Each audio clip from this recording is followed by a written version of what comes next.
Les agriculteurs de Seine-et-Marne en attendaient depuis 2 mois. Entre 60 et 100 mm de pluie sont tombés dans la région ces derniers jours, soit 1/6 des précipitations annuelles. Pour Christophe Deric, qui exploite 120 hectares dans le sud du département, il était temps.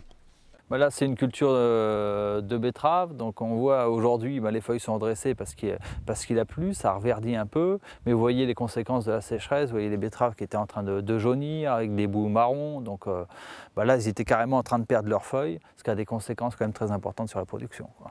Une production durement affectée par la sécheresse. Les récoltes des cultures d'hiver et de printemps comme le blé et l'orge ont chuté de 15 à 25%. Pour les tournesols et les maïs, encore en terre et très gourmands en eau, les pluies d'août sont salutaires mais risquent de ne pas suffire. Les betteraves, en revanche, Vont rester celles-ci à peu près jusqu'au fin octobre, donc là ça peut rattraper un peu les choses. Mais on n'arrivera pas à des niveaux de production record, faut pas croire, comme l'année dernière, parce que là il y a eu l'impact de la sécheresse, quoi.